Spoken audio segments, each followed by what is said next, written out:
대만하고 태국에서는 라인이 거의 민 메신저. 일단은 네이버가 하는 동남아에 관련된 사업 중에서는 제가 볼 때는 컨텐츠가 훨씬 빨리 갈 가능성이 높습니다.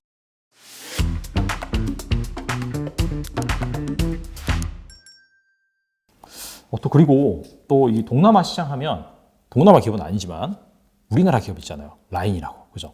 최근에는 그 G 홀딩스로 이제 출범을 했잖아요. 합병으로. 네. 그 라인도 동남아 시장에서 이제 상당한 행보를 보이고 있다고 하는데 이 부분에 대해서 좀 말씀해 주시죠.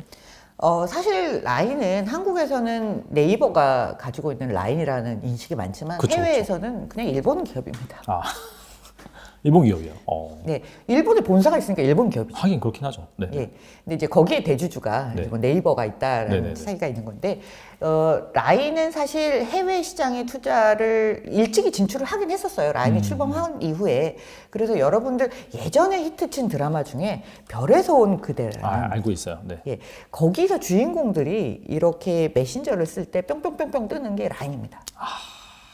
그건 또 몰랐네요. 예. 재밌게 사실은 모르겠는데. 그런 마케팅을 하면서 해외 시장에 열심히 진출을 해서 초반에는 좀 쓰기는 썼어요. 지금도 많이 쓰고 있는 지역들이 있는데 그 중에서 메신저로 끝까지 살아남은 지역은 대만하고 뭐 동남아는 아니지만 대만하고 태국에서는 라인이 거의 민 메신저. 우리나라 지금 카카오톡처럼. 예, 한국의 카카오와 똑같은 위치를 차지하고 있습니다. 네네. 그런데 그 전까지는 그러면 메신저가 없었냐? 그건 아닐 거잖아요. 그렇죠. 보통 왓츠앱을 많이 쓰고요.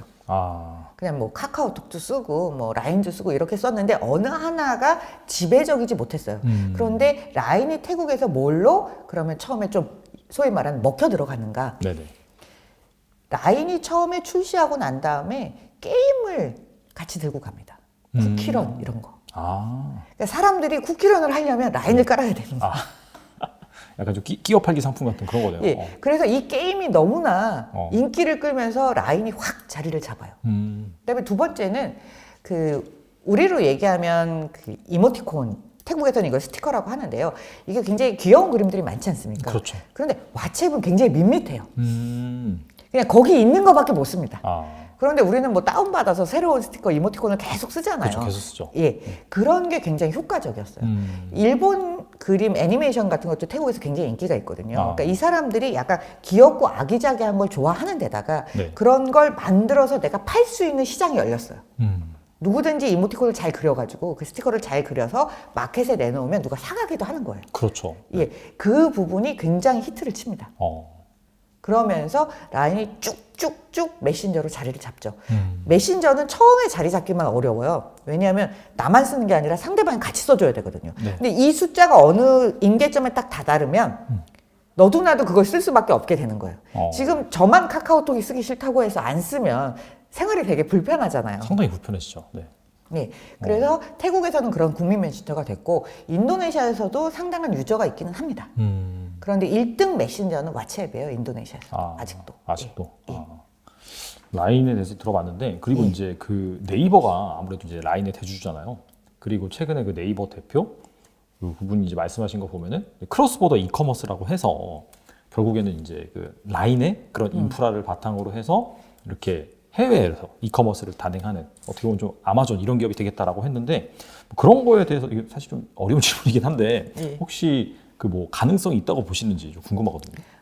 가능성이 아예 없지는 않은데 네. 어떻게 쇼피의 크로스보더나 이런 전략들을 넘어설 것인가 그런 문제가 분명히 있고요. 그다음에 지금 사실 그거보다는 네이버가 하는 사업 중에 동남아에 관련된 사업 중에서는 제가 볼 때는 컨텐츠가 훨씬 빨리 갈 가능성이 높습니다.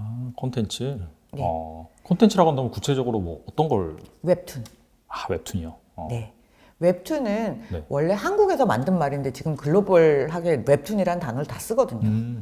그래서 카카오 웹툰, 네이버 웹툰이 상당히 인기를 끌고 있어요.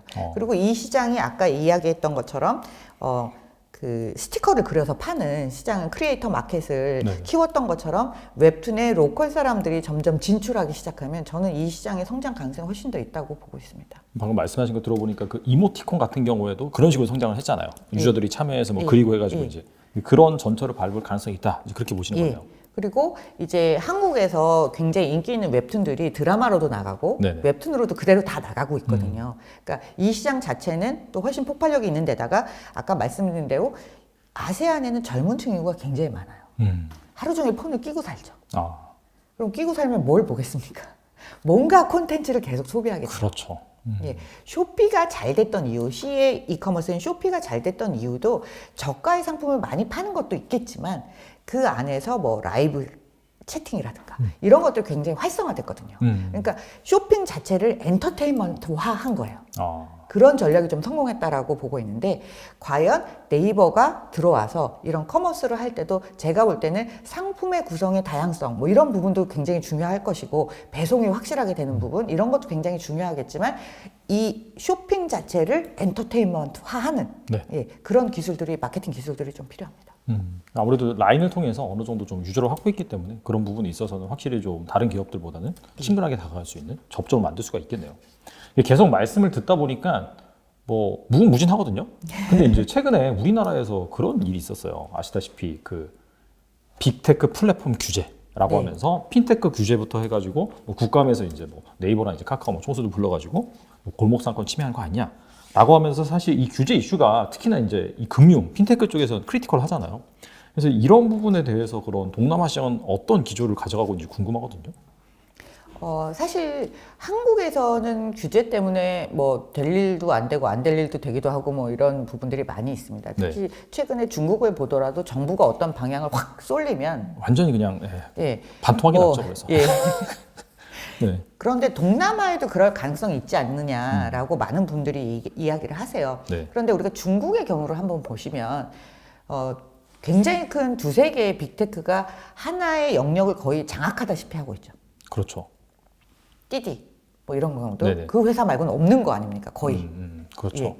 그런데 동남아는 이런 지금 제가 책에 설명했던 이 5개의 슈퍼 앱들이 시장을 많이 장악하고는 있지만 하나의 카테고리에서 완전한 독점을 하고 있는 건 아니에요. 왜냐하면 이들끼리 경쟁하고 있는 거죠. 아까 말씀드린 대로 그랩의 시장 점유율이 굉장히 높긴 해요. 그렇지만 인도네시아에서는 그랩과 고객이 경쟁하는 관계고요. 이커머스에서 쇼피가 잘하고 있긴 하지만 그렇다고 토코페디아나 또 인도네시아의 다른 북갈라박 이런 회사들이 아예 존재하지 않는 건 아닌 거예요. 그리고 뭐 페이먼트 같은 경우에도 그랩페이가 1등이라고 하지만 그럼 인도네시아에서는 고페이도 있고 오보도 있고요. 그다음에 뭐 베트남에 가면 뭐 잘로페이도 있고 VN페이도 있고 태국에는 또 라인페이가 있고 이렇게 다 각국마다 그 영역에서 잘하고 있는 플레이어들이 있고 슈퍼앱들이 결국은 거의 비슷한 영역에서 경쟁을 하고 있거든요. 핀테크는 핀테크, 라이드 헤일링은 라이드 헤일링, 모빌리티, 뭐 이커머스 이런 식으로 다 각각의 영역에서 여러 개의 문화 발전은 뻗었지만 한 플레이어가 전체 시장을 다 독점하는 형태가 아니에요. 그러니까 그런 규제 이슈를 하려면 10개의 국가가 나서서 야 우리 다 같이 이 슈퍼앱들을 견제하자 이렇게 하기 전에는 이런 규제를 하기는 굉장히 어려운 거죠. 그리고 규제를 잘못했다. 그렇게 되면 어떤 테크 기업이 그 시장에 진출하려고 하겠습니까? 그래서 그런 게 좀 어려운 부분이 하나 있고요. 두 번째는 이런 플랫폼 사업자들을 바라보는 정부의 시각이 한국과는 굉장히 다르다는 거예요. 왜냐하면 그랩을 통해서 우리가 푸드 딜리버리를 주문을 하고 그러면 거기에 많은 이제 그 식당들이 올라와 있고 그다음에 그랩 마트 하면 장보기 뭐 비마트, 배민의 비마트 그런 서비스들이 있어요. 여러분 여기에 올려져서 어떻게라도 온라인으로 이동해서 디지털라이제이션을 해서 자영업자나 소상공인들이 조금이라도 매출을 더 일으키기를 바래요. 이 회사 때문에 자영업자가 죽는다는 게 아니라 이 플랫폼이 있으니까 자영업자의 디지털라이제이션이 됐다라는 거예요. 그리고 그게 팬데믹 때문에 더 잘 이루어졌다. 그렇죠. 이렇게 보고 있는 거거든요. 그리고 뭐 우리 라이드 헬링 뭐 우버 기사 한다든지 뭐 그랩의 드라이버를 한다. 이런 것도 소득이 제한적인 사람들이 차 한 대를 가지고 엑스트라 인컴을 얻을 수 있는 기회가 되고 아니면 전업으로 하더라도 얘네들이 이렇게 해서 소득을 올려야 또 뭔가 소비를 하고 이렇게 선순환 구조가 만들어진다고 생각하는 거죠. 그래서 인도네시아 같은 경우는 P2P 시장도 굉장히 열려 있습니다. P2P 시장이라고 하면 구체적으로 어떤 걸? 예를 들면 이제 차량 P2P라고 한다면 제가 차를 사요. 그런데 제 차를 그 공유 차량으로 꼭 등록을 해야 되는 거예요. 예. 그러면 누군가 제 차를 예약해서 쓸 수 있는 거죠. 그런 서비스조차도 막는다기보다는 이렇게 해서라도 새 차를 살 수 있고 그 자기 주 수입원 외에 다른 소득을 올릴 수 있는 기회를 만들기를 원하는 거죠. 고페이 같은 경우에 고 마사지라든가 이런 것들도 정부에서 전혀 막을 이유가 없는 게 마사지를 할 수 있는 능력은 있는데 어느 샵을 꼭 차려야 되는 사람들이 있잖아요. 예전 같으면 꼭 내가 샵을 차리거나 샵에서 고정비가 많이 손님을 들죠. 기다려야 되잖아요. 네네네. 그런데 제가 애를 키우는 사람이에요. 그럼 애가 학교 간 동안에만 난 이 일을 하고 싶어. 그럼 앱으로 예약을 받아서 그 시간만 일을 할 수 있잖아요. 그러니까 누군가에게는 세컨 잡이 되고 누군가에게는 가족을 보살피면서 할 수 있는 직업이 되는 거죠. 그래서 정부가 이런 플랫폼을 바라보는 시각이 한국과는 굉장히 다르다.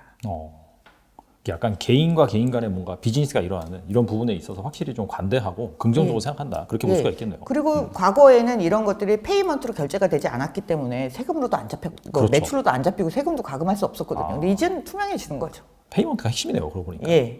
어차피 거기에서 발생하는 그런 경제 활동으로 인해서 발생하는 부분에 있어서 세금을 거두면 되는 거니까. 예. 그래서 뭐 값도 좋고 을도 좋고 플랫폼 사업자도 좋고 이렇게 네. 생각하는 부분은 분명히 있습니다. 물론 거기에 미진한 부분들에 네. 대해서는 정부가 여러 가지로 감시하고 또 규제를 만들어 나가겠죠. 네. 그런데 무작정 한국처럼 야, 이렇게 하면 골목 상권 다 죽어 이런 상황은 아니라는 거죠. 지금까지 이제 뭐 동남아 주요 기업들 어떻게 비즈니스를 하고 있는지 알아봤고 또 리스크는 없는지 알아봤는데 그렇다면 지금 각각의 그런 슈퍼 앱들이 자기만의 그런 세력을 키우고 있단 말이에요. 네. 그러면 앞으로 한 뭐 10년, 5년 그 슈퍼 앱들의 격전지는 어디가 될까요? 어느 산업이 이제 그런 기업들이 막 뛰어들어서 부가가치를 창출하려고 할까요? 지금으로 보면 디지털 경제에서 가장 큰 부분을 차지하고 있는 섹터는 역시 이커머스예요. 몸집이 가장 크죠. 네네. 그리고 앞으로도 성장을 계속 할 거예요. 그렇죠. 그리고 라이드 헤일링도 더 성장하리라고 봐요. 지금까지는 자기 차를 갖고 다니던 사람들이 이제 점점 그랩이나 고잭을 불러서 타는 게 훨씬 더 편하다는 걸 인식을 했기 때문에 그리고 또 소비 수준이 높아지면서 여기에 대해 이 시장의 유저도 늘어날 거고 더 많은 빈도수도 늘어날 거라고 예상을 하고 있어요. 예를 들면 저만 해도 원래는 말레이시아에서 차를 갖고 다녔어요. 네. 차를 팔았습니다. 그랩이 있으니까 전혀 안 필요한 거예요.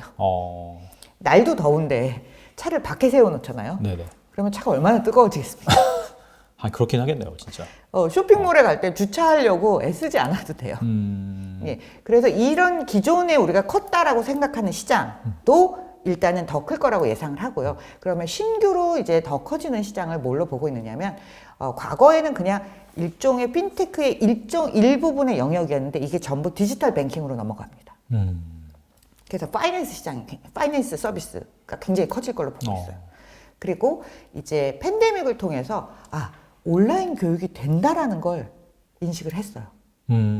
그래서 에듀테크, 예, 그리고 헬스케어 이런 부분들은 왜 제가 좋게 보냐면 국가가 나서서 사실은 굉장히 많은 서비스를 할 수 있으면 좋겠지만 그런데 해보니까 국가가 하나부터 열까지 다 하긴 굉장히 어렵죠. 그렇죠. 특히 소득 수준이 낮은 그런 국가들은 인프라 투자하고 인프라 확충하기에도 조금 바쁜 형국이에요. 그러니까 국가가 해결했으면 좋겠지만 다 해결하지는 못하는 부분에서 이런 디지털 서비스를 가지고 이런 영역들에서 좀 더 나은 서비스들을 일반 대중에게 보급할 수 있다라면 그런 데 기회가 있다라고 보는 거죠. 저는 그게 교육이라고 보는 거예요.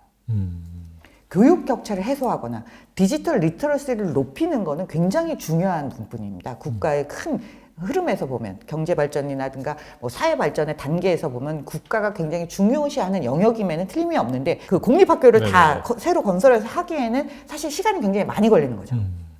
그런데 뭐 한국에서 콴다 같은 서비스, 인도네시아에서 굉장히 인기 있거든요.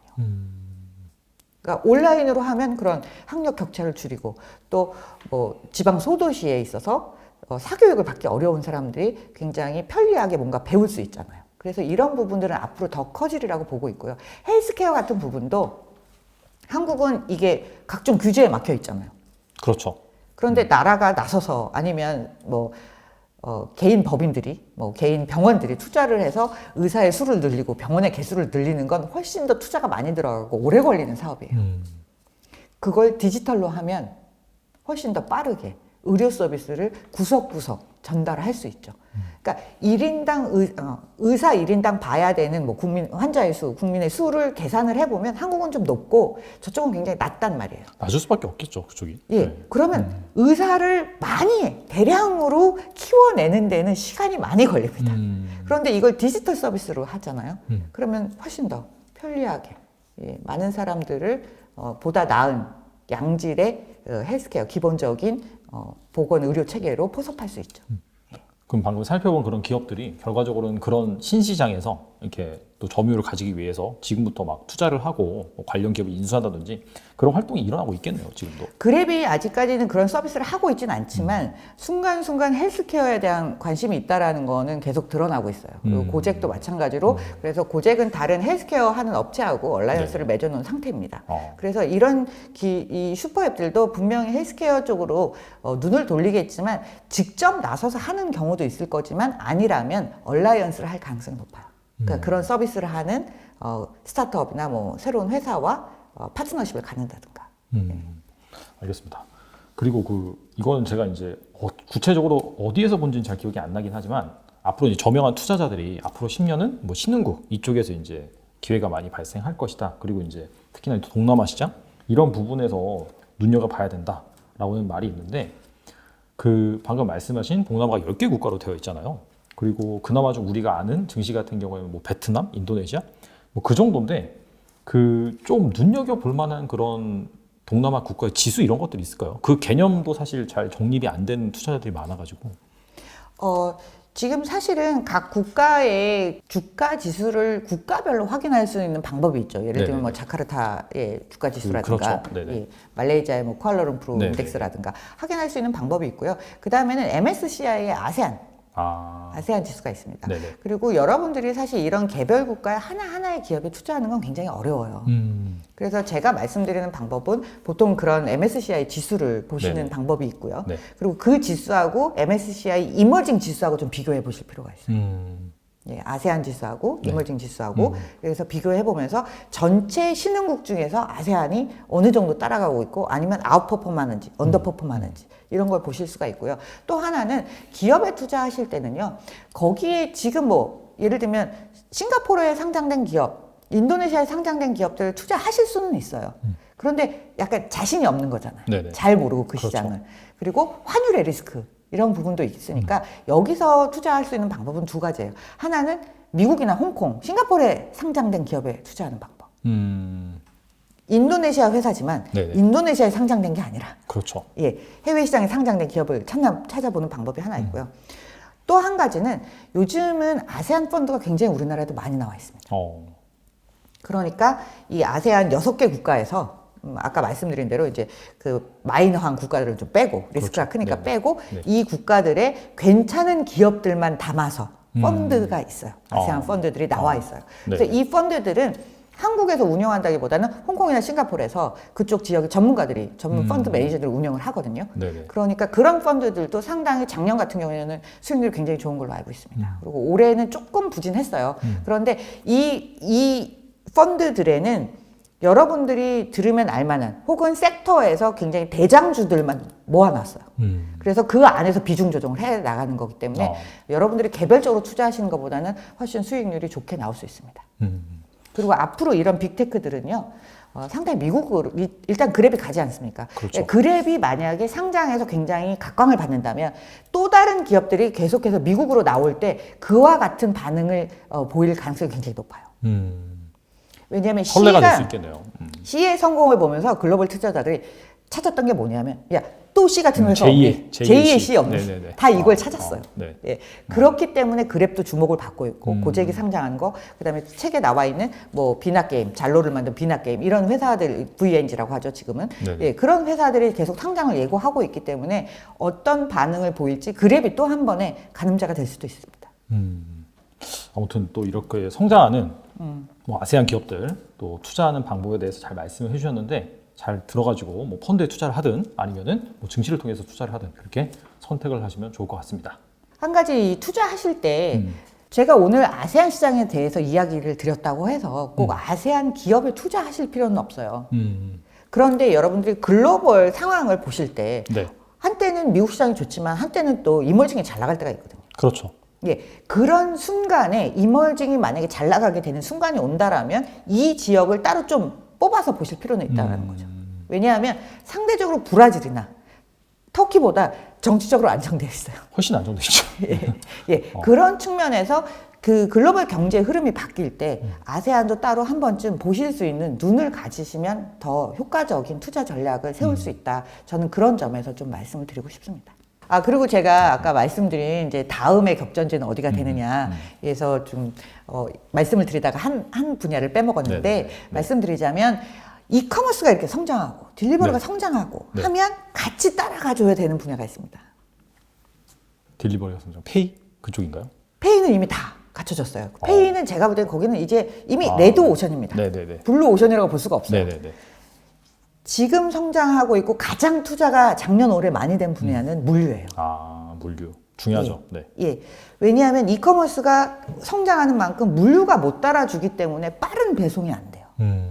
반품도 힘들어요. 배송이 잘 안 되면 반품도 힘들죠. 예. 네. 그렇게 되면 뭐 어떤 결과가 되냐면 내가 이커머스로 뭐를 살 때 당장 급한 걸 잘 안 사게 돼요. 네네. 그리고 너무 고가의 제품도 안 사지게 되는 거예요. 예, 그런 영향이 있기 때문에 반드시 물류가 같이 올라가야 되거든요. 그래서 지금 작년 올해 아세안 쪽에서 물류 스타트업들이 어마어마한 투자를 받았어요. 그래서 예전에는 유니콘 개수가 지금 열 몇 개였는데 이제 15개, 20개에서 지금 올해에만 유니콘이 20개 정도 나왔습니다. 엄청 많이 생겼네요. 그런데 이 중에 상당수가 물류에 관련된 회사인 거예요. 그러니까 최근에 그러니까 이 물류 시장이 많은 커진다 받았던, 이렇게 볼 수 있겠네요. 예, 그래서 작년 올해 물류 쪽에 펀딩이 끊임없이 가고 있는데 여기서 물류라고 하는 건요. 풀필먼트가 될 수도 있고요. 그다음에 라스트 마일이 될 수도 있고 그리고 콜드 체인. 더운 나라지 않습니까? 다. 그게 핵심이네요, 진짜. 신선식품을 유통하려면은 필수네요, 필수. 예. 그러니까 이런 게 다 갖춰져야지 더 많이 사람들이 뭐 온라인 플랫폼을 이용해서 뭔가 주문하고 받아보는 이런 시스템이 만들어지는데 그래서 지금 그쪽으로 굉장히 집중적인 투자가 이루어지고 있습니다. 이거와 관련된 뭐 이렇게 뭐 비즈니스랑 기업이나 그런 기업들도 한번 잘 찾아보시면은 분명히 좋은 투자 기회가 될 수 있을 거라고 생각을 합니다. 네, 오늘 고윤경 박사님 모셔서 아세안 시장에 대해서 이렇게 말씀을 해주셨는데 이게 투자가 좀 그런 것 같아요. 이게 사실 사람이 누구나 다 관심을 가지고 있고 누구나 다 좋다라고 할 때는 초과 수익을 올리기가 상당히 힘들어요. 예, 맞습니다. 반대로 약간 별 관심도 없고 뭐 그런 게 있었어? 라고 할 때 사실 그때부터 관심을 가지면 나중에 정말 그게 이제 사람들의 관심 집중됐을 때는 큰 수익을 안겨줄 수 있는 그런 케이스가 많거든요. 자, 그런 관점에서 지금 우리가 글로벌 주식 많이 하긴 하지만 아세안 시장 이쪽에는 약간 좀 생소한 게 사실입니다. 근데 오늘 말씀 잘 들으시고 여기에서 또 앞으로의 10년 그런 지배할 수 있는 기업들을 잘 살펴보신다면 분명히 좋은 투자 기회가 있을 거라고 생각을 합니다. 아세안 슈퍼앱 전쟁 저자이신 고영경 박사님 나오셔서 감사합니다. 네, 감사합니다.